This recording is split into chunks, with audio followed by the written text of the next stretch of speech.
Welcome to Sharma unique classes. आपको 4 question पिछली video में बता चुकी हूँ। देखिए 5वां क्वेश्चन आपके पास में मॉडल पेपर 1 का चल रहा है हल सहित एमसीक्यू क्वेश्चन नंबर फर्स्ट का 5th क्वेश्चन 5वां। देखो 2 और 3 और 5 और 6 के बीच की दूरी ज्ञात करो। तो देखो ये x1 ये y1 ये x2 y2 ये 7वीं एक्सरसाइज का क्वेश्चन है। x2 माइनस x1 का whole square y2 minus y1 का होल स्क्वायर, ये तो फॉर्मूला होता है। अब मैंने यहाँ लिख दिए हैं तेरे को। देखो x2 में मतलब 5, x1 यानी 2, y2 यानी 6, y1 यानी 3। तो 5 में से 2 गए तो 3 बचा, तो 3 का स्क्वायर बना दिया। 6 में से 3 गए तो 3 बचे, 3 का स्क्वायर बनाया। 3 का स्क्वायर यानी 3 इंटू 3 9, 3 इंटू 3 यानी 9। ठीक है, तो ये अपने पास में हो गया और ये हो गया 18। 18 का ऐसे निकाला मैंने। 18 भी ऑप्शन है लेकिन 18 को राइट नहीं करना, पूरा करेक्ट क्या है वो देखना है। ये 2 की टेबल से बोला डिवाइड किया, फिर 3 की टेबल से डिवाइड किया, तो ये देखो ये तो पेयर बन गया, तो 3/√2 इसका आंसर हो गया। ठीक है, ये क्वेश्चन नंबर 5th हो गया आपके पास में। 6th देखिए आप। देखो क्वेश्चन नंबर 6 क्या है, इसने बोला tan 45 का मान ये है और फिर ये क्वेश्चन दे दिया और उसके बाद में बोला कि आप वैल्यू बताओ क्या आएगा। देखो 1 का 1 लिखा, माइनस लिखा, कोस का कोस लिखा, 2 का 2 लिखा और थीटा की जगह क्या लिख दिया 45। ठीक है, नीचे भी साइन 2 लिखा और थीटा की जगह लिख दिया 45। 1 माइनस कोस 90 डिग्री, 45 दूनी 90 डिग्री और साइन 90 डिग्री। ठीक है, तो तुम्हें पता है 1 का 1 लिख दिया, कोस 90 कितना होता है 0 होता है और साइन 90 भी 1 होता है। तो 1 में 1/1 आ गया और 1/1 यानी 1 आंसर, इसका ऑप्शन 1 होगा। क्वेश्चन नंबर 7 देखो। 7 बोला एक छाया है, छड़ है, उसकी छाया ये है, उसका अनुपात ये खुद है और उसकी छाया ये है, तो ये बटे ये बताओ लंब बटे आधार 1/√3 किसकी वैल्यू होती है, tan 30 की नहीं होती क्या, तो 30 इसका आंसर हो जाएगा। ठीक है, अब अपने पास में 8वां क्वेश्चन है। 8वें क्वेश्चन में बोला है कि PA और PB एक स्पर्श रेखा है और ये झुकी हुई है। झुकी हुई मतलब यहाँ पे 80 डिग्री है। तुम्हें पता है यहाँ 80 है तो यहाँ कितना आएगा 100 आएगा ना, क्योंकि 100 तभी आएगा दोनों मिलके 180 होनी चाहिए, चक्रीय चतुर्भुज है। तो यहाँ 100 आएगा, यहाँ 100 आएगा, तो 100 का आपको आधा पूछा है क्योंकि आप देखो POA पूछा है, POA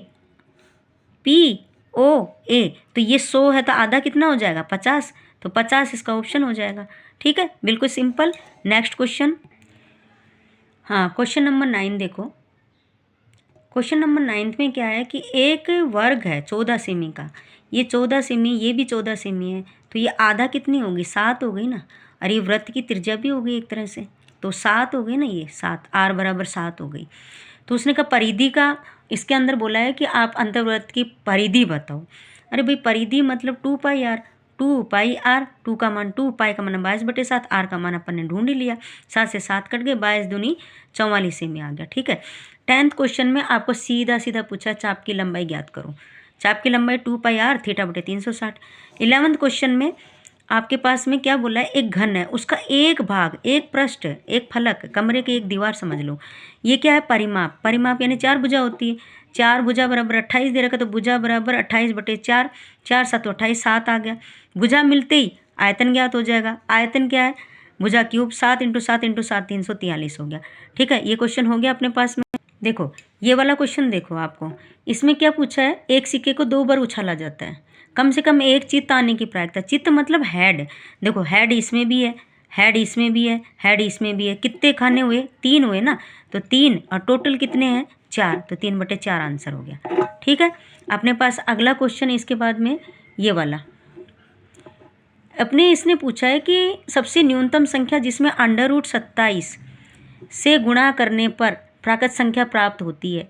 भाई देखो इसमें कितने √3 है, कितने हैं, आप इसके अंदर कितने 3 गिन सकते हो, 3 × 3 × 3 गिन सकते हो ना।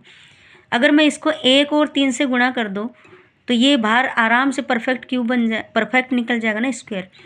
ये कितने 1 2 3 4 कितनी बार हुए, तो इसका आपके पास में कितना आएगा कि 1 और 3 से गुणा करूँगा ना तभी तो जोड़े बनेंगे, ये जोड़े बन गए, तभी परफेक्ट प्राकृत संख्या मिलेगी, बाकी के ऑप्शन नहीं मैच होंगे, आप किसी से गुणा करके देख लो। तो इसका आंसर आपको किससे मिलेगा, बै वाला मिलेगा, तो बै आंसर है इसका। ठीक है ना, क्या है √3 से गुणा करें, बस यही तो पूछा है कि √3 किससे गुणा करें, तो इसी से गुणा करेंगे। इसके बाद में अपने पास में क्वेश्चन है ये वाला, ये वाला क्या है, शून्यांक ज्ञात करो, x square minus x minus 6, इसके शून्यांक ज्ञात करो। शून्यांक को तो आपको पता है ना, 20 वाले के टुकड़े करने पड़ते हैं। बताओ 6 लाने, 3 दूनी 6, तो x square minus 3x plus, और क्या कर सकते हो, प्लस के 2x। भाई 3x में से 2x घटाओगे तभी तो 1x बचेगा, और माइनस के 6। इसमें से कॉमन निकालो x माइनस 3, इसमें से कॉमन निकालो x माइनस 3। ठीक है, तो यहाँ पे बचेगा x माइनस 3, यहाँ बचेगा x प्लस 2। हो गया।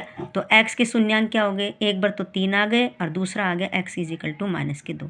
ये ऑप्शन में जो भी ऑप्शन होगा ना, क्या है, 3 और माइनस 2, 3 और माइनस 2, ये आपके सही ऑप्शन होगा। ठीक है ना, ये हो गया आपने। नेक्स्ट क्वेश्चन देखो, ये क्वेश्चन है, इसमें है ना आपको 2 त्रिभुज बनाने हैं, आपको माध्यिका दी है ये वाली, और इसकी पूछी, अरे भाई माध्यिका कभी चेंज नहीं होगी, उस त्रिभुज की नाम बता दी, इसका आंसर भी यही होगा 3 और 5। ठीक है ना।